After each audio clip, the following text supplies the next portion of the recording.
I never thought I'd be the kind of woman sitting in a lawyer's office at 42 years old, mascara-stained tissues piling up on the mahogany desk between us, trying to explain how the man I'd loved for 17 years had systematically dismantled my entire life while I smiled for family photos and poured his coffee every morning.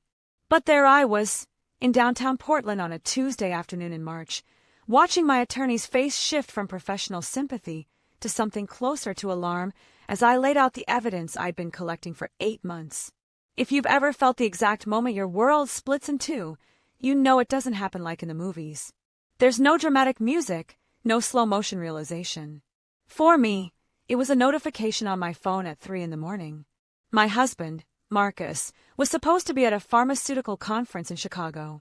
The notification was from our joint credit card, a charge for $2,000 at the Ritz-Carlton in downtown Portland, the same city we lived in. The same night he'd kissed my forehead and told me he'd miss me while he was away.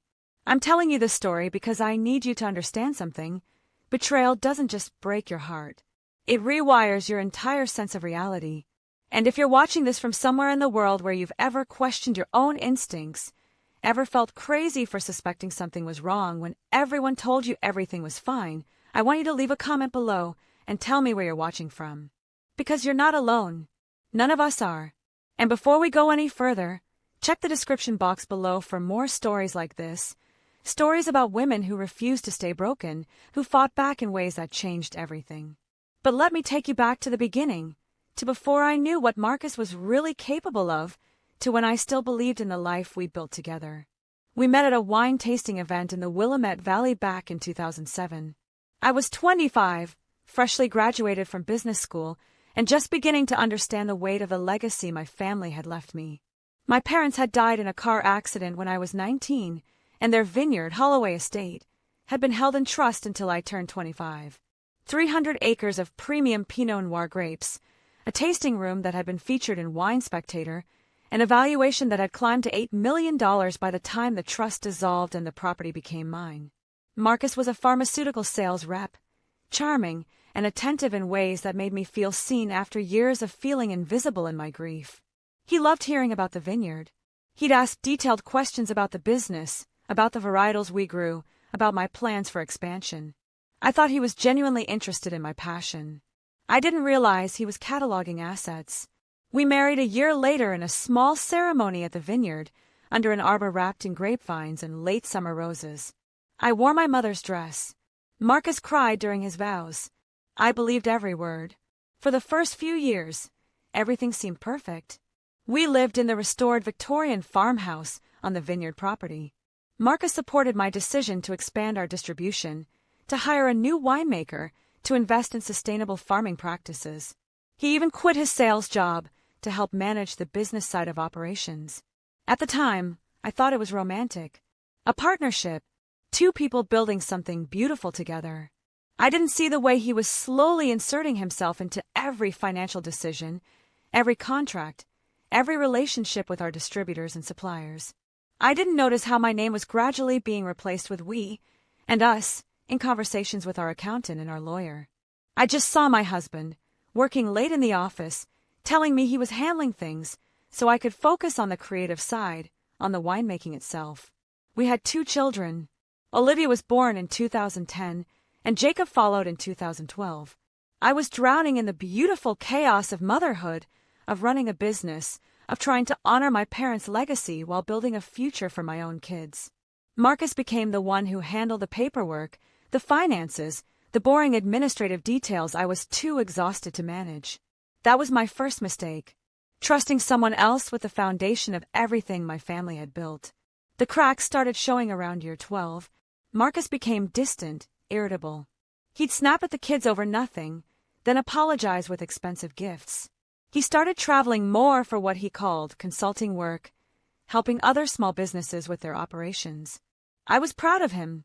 Stupid, trusting, and proud. The credit card notification at 3 a.m. was the thread that unraveled everything. I didn't confront him immediately. Something in my gut told me to wait, to watch, to gather information before I showed my hand. So I started paying attention. I noticed the late-night phone calls he'd take in his car, the the way he'd angled his laptop screen away from me when I walked into the room. The credit card statements I wasn't supposed to see, full of charges at restaurants and hotels I'd never been to, on dates when he was supposedly working late at the Vineyard office. I hired a private investigator named Claire Martinez, a woman in her 50s with kind eyes and a no-nonsense attitude who'd seen every variation of infidelity and financial fraud imaginable. She told me to keep living my normal life, to give her 3 months, and to prepare myself for the possibility that what I'd find would be worse than I imagined. She was right. Marcus wasn't just having an affair. He was having multiple affairs, a rotating cast of women he'd met through business networking events and online. But that wasn't even the worst part. The worst part was what Claire found when she started digging into the Vineyard's finances. Over the course of 10 years, Marcus had systematically siphoned off nearly $2 million from the business. He created shell companies, falsified invoices, diverted payments from distributors into accounts I didn't know existed. He'd taken out loans against the property without my knowledge, forging my signature on documents. He'd convinced our accountant, a man named Richard Chun who'd worked with my family for 20 years, that I'd approved every transaction. The Vineyard, my family's legacy, the thing my parents had poured their hearts into for 30 years before they died, was on the verge of financial collapse. And I'd had no idea. When I confronted Marcus on a Friday night in November, after the kids were asleep and I'd spent 6 hours reviewing documents with Claire and my new attorney, he didn't even try to deny it. He just looked at me with this cold, calculating expression I'd never seen before and said, "What are you going to do about it? You need me. You've always needed me. Without me, you'd have lost this place years ago." I filed for divorce the following Monday. I moved the kids and myself into a rental house in town. I changed every password, every bank account, every security code. I thought I was protecting us. I thought the worst was over. But Marcus had been planning for this moment longer than I'd been suspicious. And he had one more card to play, one that would nearly destroy everything I had left. The custody hearing was scheduled for April 15th, 4 months after I'd filed for divorce. My attorney, Linda Vasquez, was confident we had a strong case. We had the private investigators' reports documenting Marcus's affairs and his frequent absences from the home. We had financial records showing his fraud. We had testimony from the kids' teachers and counselors confirming that I'd been the primary caregiver for their entire lives. What we didn't have was any idea what Marcus was about to do. The morning of the hearing, I dressed in a navy suit my mother used to wear to business meetings, the one I'd kept in the back of my closet for years because it still smelled faintly of her perfume. I needed that armor, that connection to the woman who taught me that Holloway women didn't break, we bent, and then we came back stronger. Olivia and Jacob were staying with my best friend, Sarah, who'd promised them pancakes and a movie to keep their minds off the fact that their parents were in court deciding their future. I arrived at the Multnomah County Courthouse 30 minutes early. Linda met me on the steps, her expression tight with something I couldn't quite read. Concern, maybe, or preparation for a fight she knew was coming. "He's here already," she said, adjusting the strap of her leather briefcase. "With his attorney and a whole team of people I don't recognize. Something's off, Rachel. Be ready for anything." The courtroom was smaller than I'd expected, wood-paneled and formal, with afternoon light filtering through high windows that made everything feel both exposed and confined. Marcus sat at the defendant's table with his attorney, Gerald Hoffman, a man known for representing wealthy husbands in contentious divorces. The kind of attorney who cost $500 an hour and had a reputation for playing dirty. But it was the other people sitting behind Marcus that made my stomach drop. Richard Chun, our accountant.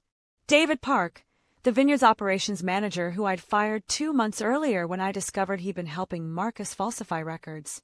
And a woman I didn't recognize, early 30s, blonde, expensive suit, taking notes on a leather portfolio. Marcus turned and looked at me as I sat down. And he smiled.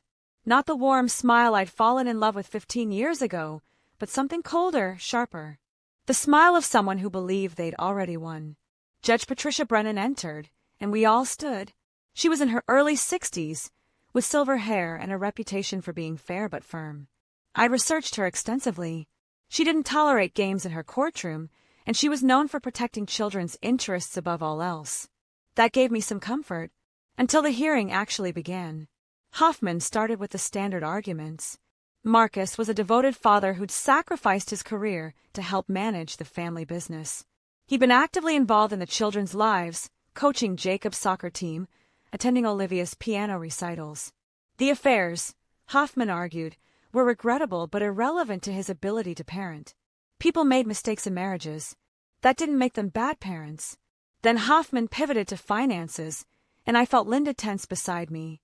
"Your Honor," Hoffman said, standing with the kind of confidence that comes from knowing you're about to detonate a bomb. "My client is seeking not only joint custody, but also a significant portion of the marital estate. Specifically, he's seeking the family home, both vehicles, and a 50% stake in Holloway Estate Vineyard." The number hit me like a physical blow. 50%. Half of everything my parents had built. Half of the legacy they died protecting. I could feel the rage building in my chest, hot and suffocating. But Hoffman wasn't finished. "Furthermore, Your Honor, we have evidence that Ms. Holloway has been systematically excluding my client from the vineyard's operations, despite his 10 years of dedicated service to the business. We have documentation showing that she's made unilateral decisions that have negatively impacted the vineyard's profitability, and we believe my client's continued involvement is essential to preserving the value of this asset for the sake of their children's future." It was all lies. Twisted versions of reality that took every decision I'd made to save the vineyard after discovering his fraud and reframed them as vindictive and incompetent. I wanted to scream, to stand up and call him a liar in front of everyone. But Linda's hand on my arm kept me still. Judge Brennan looked unimpressed. "Mr. Hoffman, I've reviewed the financial documents submitted by Ms. Holloway's counsel. There are serious allegations of fraud and embezzlement. How do you respond to those?" Hoffman smiled, and my blood went cold. "Your Honor, we're prepared to demonstrate that those allegations are based on a fundamental misunderstanding of the vineyard's financial structure and my client's role in managing complex business operations. In fact, we have testimony from the vineyard's accountant and operations manager that will clarify these matters." Richard Chin was called to the stand first. The man who'd known me since I was a child, who'd helped my parents navigate every financial decision for decades, sat in that witness box and testified that Marcus had always had my full authorization for every transaction, that I'd been overwhelmed and distracted by motherhood and the creative side of the business, and that Marcus had stepped in to handle the operational realities I couldn't manage. Every word was a betrayal, but it was strategic, calculated, and devastatingly effective. David Park went next, describing how I'd become erratic and paranoid after discovering Marcus's affairs, how I'd made impulsive decisions to fire loyal employees and freeze accounts, how I'd put the entire business at risk because I couldn't separate my personal feelings from professional management. The blonde woman turned out to be a business valuation expert named Stephanie Morrison. She testified that without Marcus's involvement, the vineyard's value would likely decline significantly, and that it was in the children's best financial interest for their father to maintain an ownership stake and operational role. I watched my entire life being rewritten in real time. The truth didn't matter. What mattered was the story they were telling, and they were telling it better than I was. Then Marcus took the stand. He spoke in the calm, reasonable tone I'd heard him use 1,000 times when he was explaining something to the kids or negotiating with a supplier. He talked about his love for Olivia and Jacob, his commitment to their stability, his deep respect for the Holloway family legacy. He expressed regret for his affairs, but insisted they had nothing to do with his abilities as a father or a business partner. And then, in a moment that felt like the floor dropping out from under me, Hoffman asked him what he was seeking in the divorce settlement. Marcus turned to look directly at me. That smile again, cold and victorious. "Your Honor, I believe I'm entitled to my fair share of what we built together. I'm seeking the family home, both vehicles, and 50% ownership of Holloway Estate Vineyard, which is currently valued at approximately $8 million. I think that's more than reasonable given my contributions over the past 15 years. The courtroom was absolutely silent. Even Judge Brennan looked momentarily taken aback by the audacity of the request. Marcus continued, his voice steady and confident. "I've dedicated more than a decade of my life to that vineyard. I've sacrificed career opportunities, worked countless hours, and helped grow that business from a small family operation into a respected regional winery. My wife may have inherited the land, but I built the business. And I deserve to be compensated for that. Something inside me snapped. Not into pieces, but into clarity. Because in that moment, watching him sit there and claim credit for everything my family had built, everything I'd fought to preserve, I realized something important. Marcus had made a critical mistake. He'd assumed I was still the same trusting, overwhelmed woman who'd let him handle the finances while I focused on the wine and the kids. He'd assumed I'd come to this hearing unprepared, emotional, easy to discredit. He'd assumed I didn't have a backup plan. I leaned over to Linda and whispered, "It's time."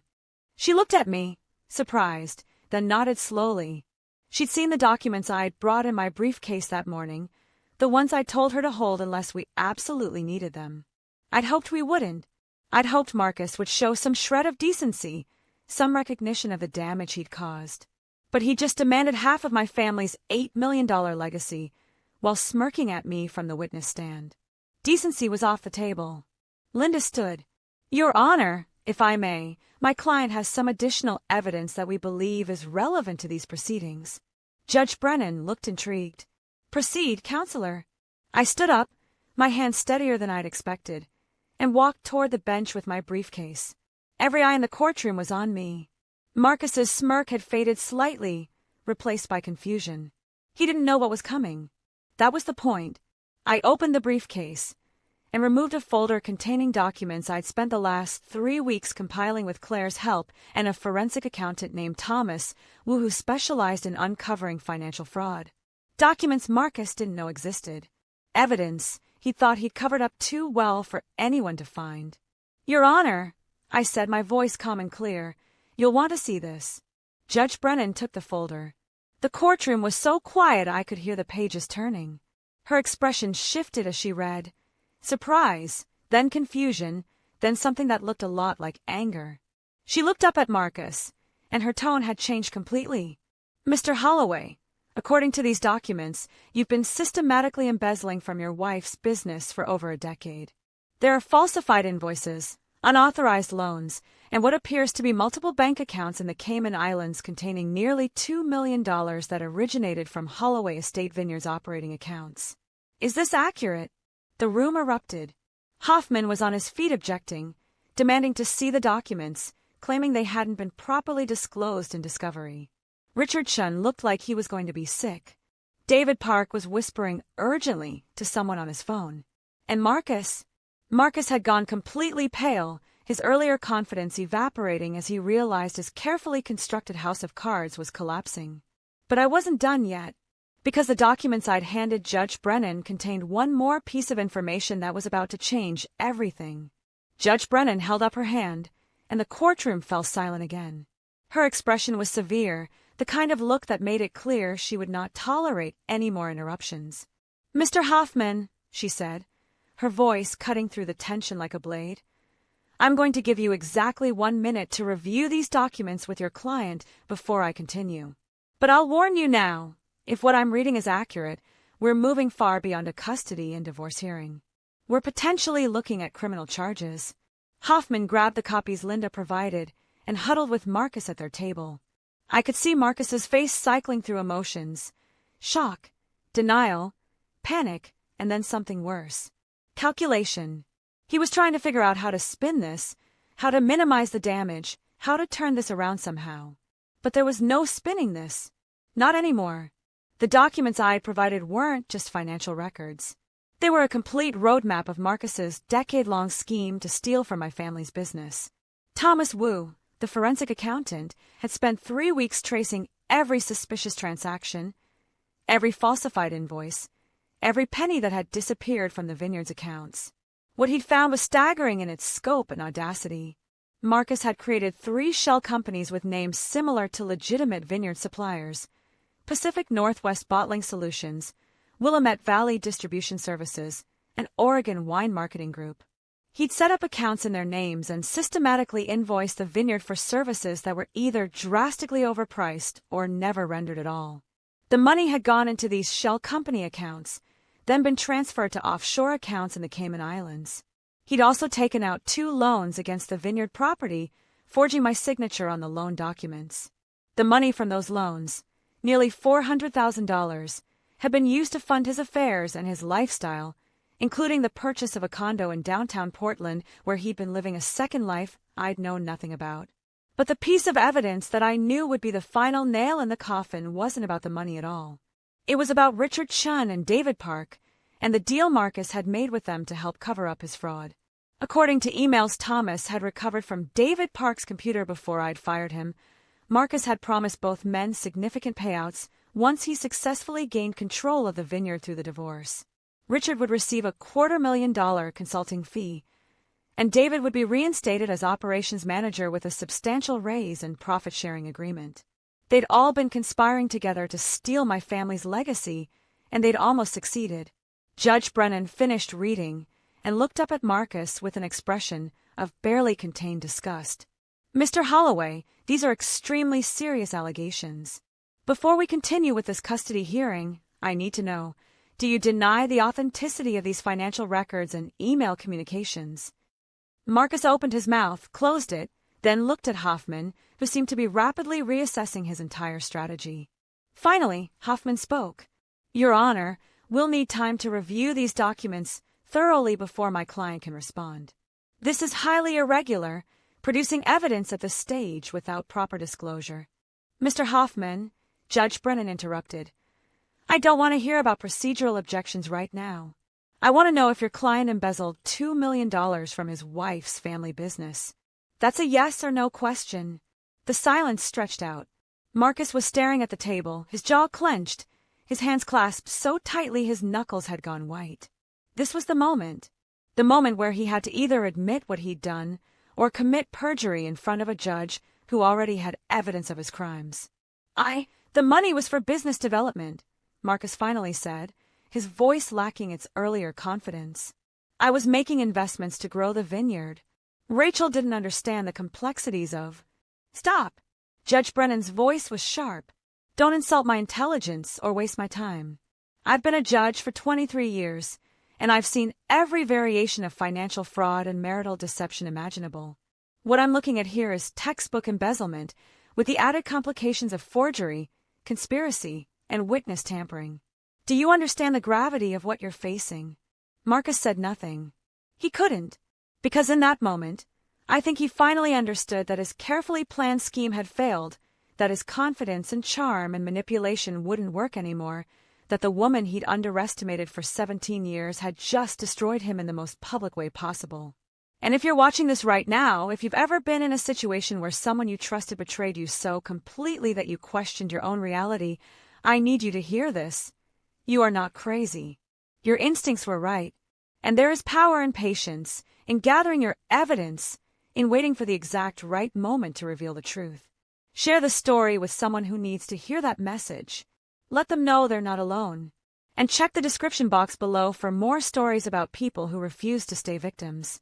Judge Brennan turned her attention to Richard Chun and David Park, who were sitting rigidly in the gallery, clearly wishing they were anywhere else. "Mr. Chun, Mr. Park, I'm going to need you both to remain in this courthouse after these proceedings conclude. I'll be referring this entire matter to the district attorney's office, and I'm quite certain they'll want to speak with you about your involvement in this scheme." Richard Chun looked like he might actually pass out. David Park just stared straight ahead, his face expressionless. Then Judge Brennan turned to Marcus, and her voice became even more severe.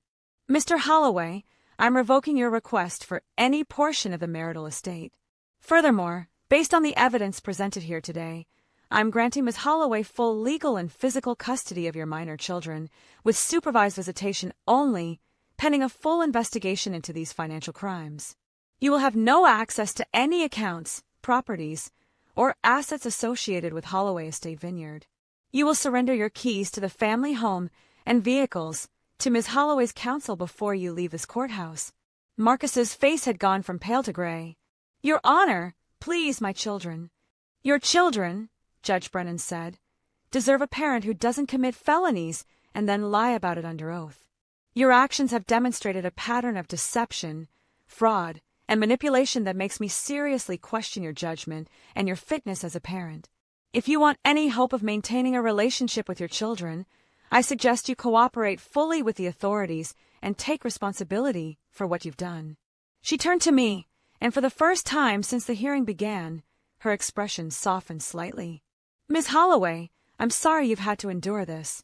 I'm ordering Mr. Holloway to pay your legal fees in their entirety, and I'm granting you a temporary restraining order barring him from the vineyard property and from any contact with you outside of supervised visitation arrangements for the children. We'll schedule a follow-up hearing once the criminal investigation is complete." She banged her gavel, and just like that, it was over. I stood there in the middle of that courtroom, surrounded by the wreckage of my former life, and I felt something I hadn't felt in months: relief. Not joy, not victory, but the simple, profound relief of knowing that the truth had finally come out, that I'd been heard and believed, that justice was actually possible. Linda hugged me, whispering, "You did it. You actually did it." But as we gathered our things and prepared to leave, I caught Marcus's eye one last time. He was being led out by a bailiff, Hoffman following behind with a shell-shocked expression. And in that brief moment, I saw something in Marcus's face that I'd never seen before: genuine fear. He'd always believed he was smarter than me, more strategic, more capable of navigating the complexities of business and money and power. He'd spent years constructing an elaborate scheme to take everything from me, convinced that I'd never figure it out, never fight back, never have the strength to stand up to him. But he'd forgotten something crucial. I was a Holloway. My parents had built that vineyard from nothing, had survived droughts and market crashes and industry changes that had destroyed other wineries. They taught me that resilience wasn't about never falling down. It was about getting back up every single time, no matter how hard you'd been hit. Marcus had knocked me down. He'd almost destroyed everything. But he'd made one fatal mistake. He'd underestimated what a Holloway woman would do to protect her family's legacy.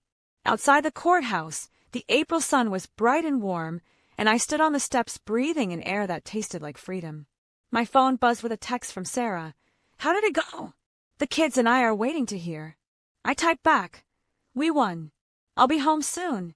But the story wasn't over yet, because while I'd won the custody battle and exposed Marcus's crimes, the damage he'd done to the vineyard was real and potentially catastrophic. And there was still one more revelation waiting for me, one more piece of the puzzle that would change everything I thought I knew about my husband's betrayal. The weeks following the custody hearing were a blur of police interviews, meetings with prosecutors, and emergency business decisions to keep the vineyard from collapsing completely. Thomas Wu had helped me identify and freeze the offshore accounts containing the embezzled money, but the legal process to actually recover those funds would take months, possibly years. In the meantime, I had a business to save and 2 children who needed stability in the middle of chaos. Olivia, who was 13 at the time, took the news about her father hardest. She'd always been Daddy's girl, the one who believed his excuses and his promises. Jacob, at 11, was quieter about his feelings, but I'd catch him staring out windows with this lost expression that broke my heart.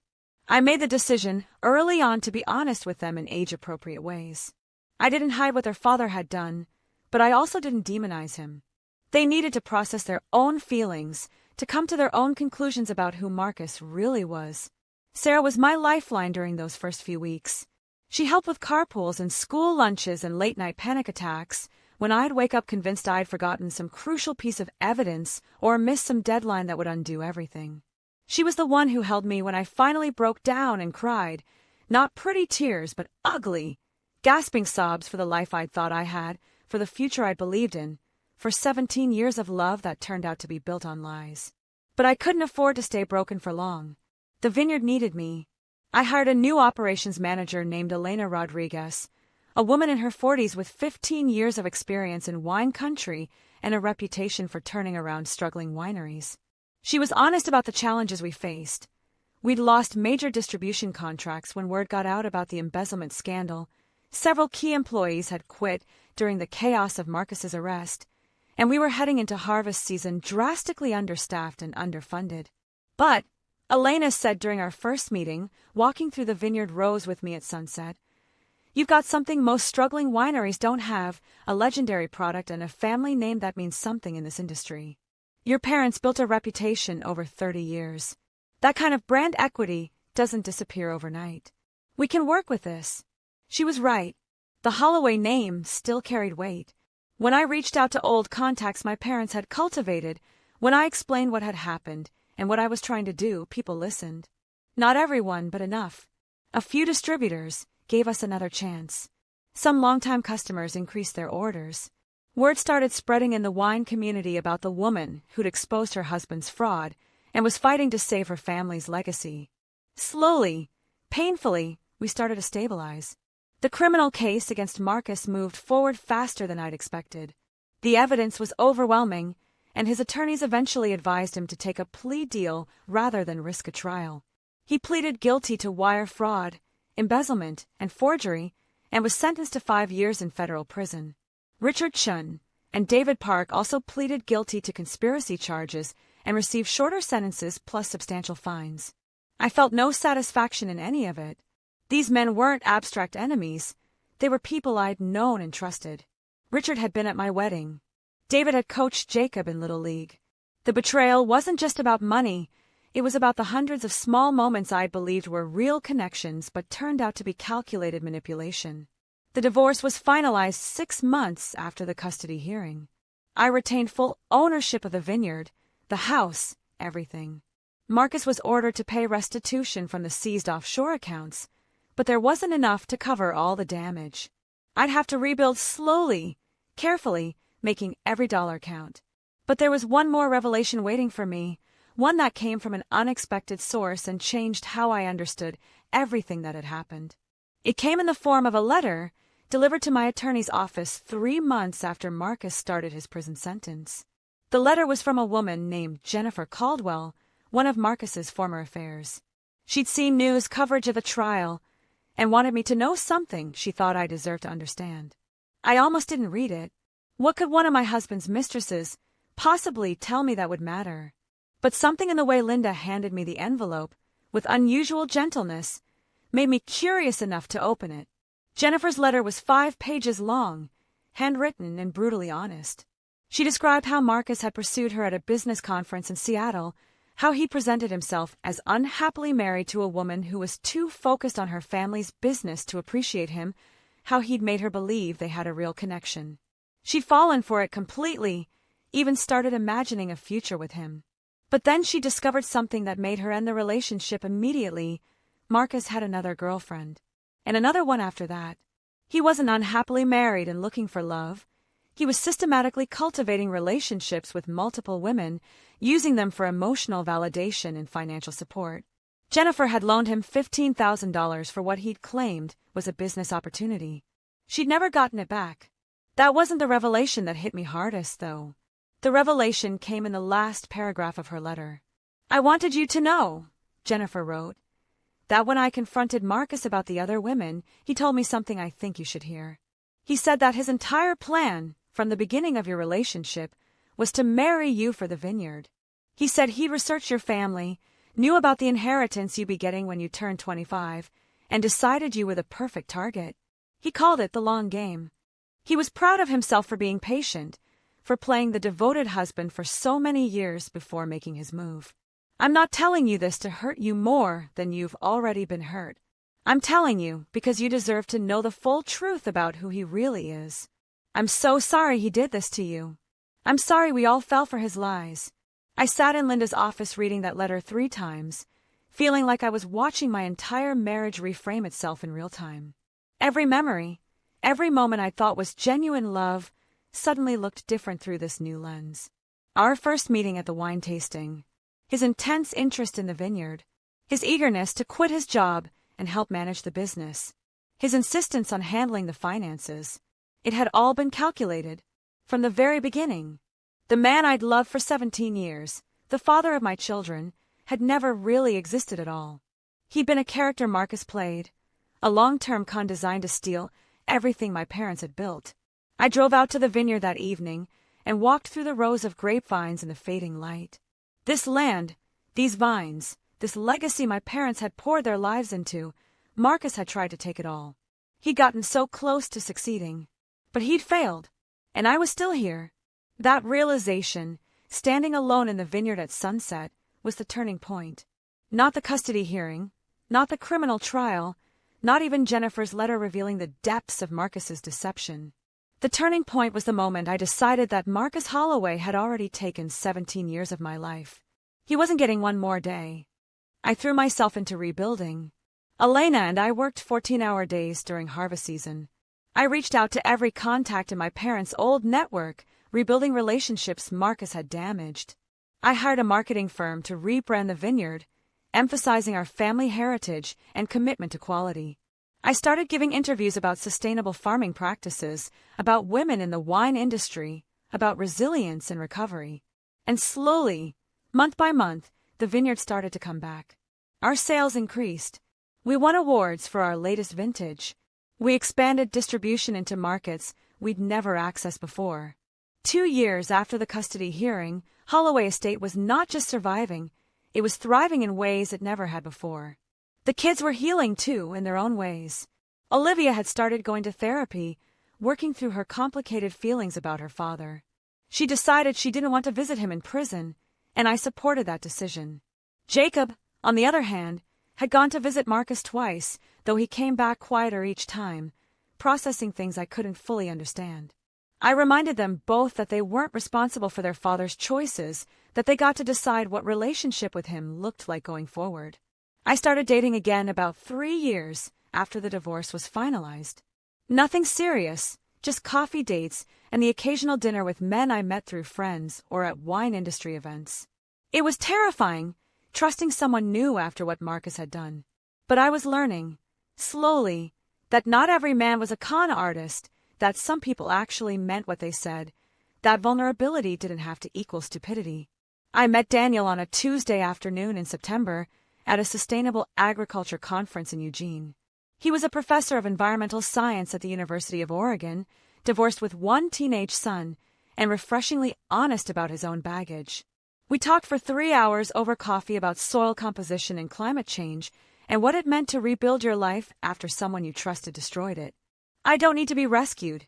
I told him on our 3rd date, wanting to be clear about where I stood. I've already rescued myself. What I need is a partner who respects that. He smiled and said, "Good, because I'm not interested in rescuing anyone. I'm interested in building something real with someone who knows who she is." We took it slow. Painfully, deliberately slow. I introduced him to the kids after 6 months, and only after multiple conversations with them about what they were comfortable with. Olivia was skeptical but polite. Jacob seemed to warm to Daniel faster. Maybe because Daniel didn't try too hard, didn't force a relationship, just showed up consistently and treated them with respect. Daniel never tried to get involved with the vineyard's finances. He never asked probing questions about the business. He had his own career, his own life, his own interests. We were 2 whole people choosing to share our lives, not one person absorbing the other. It took me a long time to trust that, to believe it was real. Now, 6 years after that custody hearing, I'm sitting in my office at the vineyard, watching the sun set over rows of vines that have survived drought and scandal and near financial collapse. Olivia is 19 now, studying business at Oregon State, already talking about coming back to help run the vineyard after graduation. Jacob is 17, more interested in environmental science than wine, but still connected to this land in ways that make my heart ache with gratitude. The vineyard is worth $11 million now, according to our most recent valuation. We've expanded our tasting room, hired back staff, won national awards. We've become known not just for our wine but for our story, the family business that survived embezzlement and betrayal and came back stronger. Marcus was released from prison 8 months ago after serving 4 years of his 5-year sentence. I haven't seen him, haven't spoken to him. He's living with his sister somewhere in California, trying to rebuild a life from the ashes of the one he destroyed. The kids have limited contact with him. Olivia still refuses to see him. Jacob texts occasionally but keeps him at arm's length. I don't hate Marcus anymore. I don't love him either. I feel nothing when I think about him, which is perhaps the most complete form of moving on. He's just someone I used to know, someone who taught me hard lessons about trust and resilience, and the importance of protecting what matters most. People ask me sometimes if I regret staying with him for so long, if I wish I'd seen the signs earlier, if I blame myself for not knowing what he was really doing. The truth is complicated. Yes, I wish I'd been more vigilant about the finances. Yes, I wish I'd trusted my instincts sooner. But I also recognize that Marcus was skilled at manipulation, that he'd spent years perfecting his deception, That even people who should have known better, accountants, lawyers, business partners, fell for his lies. I didn't fail by trusting him. He failed by betraying that trust. And that distinction matters, because it's the difference between carrying shame that isn't yours to carry and recognizing that you can only control your own actions, not someone else's deception. The lesson I want to leave you with isn't about revenge, though that moment in the courtroom when Judge Brennan read those documents and Marcus's face went pale will always be satisfying in a deep, primal way. The lesson is about what comes after, about the choice to rebuild rather than stay broken, about the power of patience and preparation, and refusing to let someone else's betrayal define your entire life. If you're in a situation right now where someone has betrayed you, where your world has been shattered by lies, I want you to know something. You will survive this. It won't feel like it at first. There will be days when you can't imagine ever feeling whole again, days when the pain is so overwhelming you can barely breathe. But you have more strength in you than you realize. You have the capacity to rebuild, to reclaim your life, to create something beautiful from the wreckage. It won't happen overnight. It took me 6 years to get to where I am now, and I'm still healing in some ways. But every day I wake up in a life that's genuinely mine, built on honest foundations, surrounded by people who actually care about me. I'm grateful I fought back. I'm grateful I didn't let Marcus take everything. Some nights, I still walk through the vineyard at sunset, just like I did that evening after reading Jennifer's letter. But now when I walk those rows, I don't see what Marcus tried to steal. I see what my parents built, what I preserved, what my children will inherit. I see survival and resilience and the stubborn refusal to give up that defines the Holloway family. Marcus wanted to take all of this. He spent 17 years planning and scheming and manipulating. But in the end, he left with nothing, and I still have everything that actually matters. That's not just revenge. That's justice. And sometimes, if you're patient enough and brave enough and careful enough, those two things are exactly the same. I'm standing in the vineyard office right now, looking at a photo of my parents on their wedding day, standing in front of the original tasting room they built by hand. They taught me that a legacy isn't just about land or money or buildings. It's about the values you pass down, the lessons you teach, the example you set for the next generation.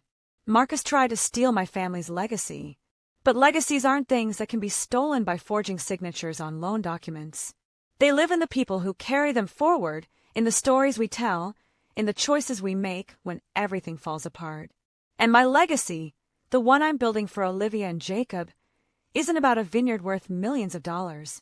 It's about showing them that when someone tries to destroy you, you gather your evidence, you choose your moment, and you fight back with every bit of strength you have. You protect what matters. You refuse to stay a victim. And you rebuild, brick by brick, vine by vine, until you've created something even stronger than what you lost. That's what I did. That's what we did together, me and my kids and the people who stood by us when everything was falling apart. And if you're watching this from somewhere in the world where you're facing your own battle, your own betrayal, your own moment of deciding whether to give up or fight back, I want you to remember the story. I want you to remember that the woman who walked into that courtroom 6 years ago, terrified and broken and desperate, is the same woman who's standing here now telling you that survival is possible, that justice is possible, that rebuilding is possible. You just have to be willing to open that briefcase and show them what you've got. I never wanted to be the kind of person who had to learn these lessons the hard way. I never wanted to be the woman whose husband tried to steal her family's legacy. But I am that woman, and I survived it, and now I get to decide what that story means. It means that Holloway women don't break. We bend, and then we come back stronger. It means that patience and preparation can defeat even the most calculated deception. And it means that sometimes, when someone demands half of everything you've built, the best response is to calmly approach the bench with your briefcase and let the truth speak for itself. The judge's reaction was priceless.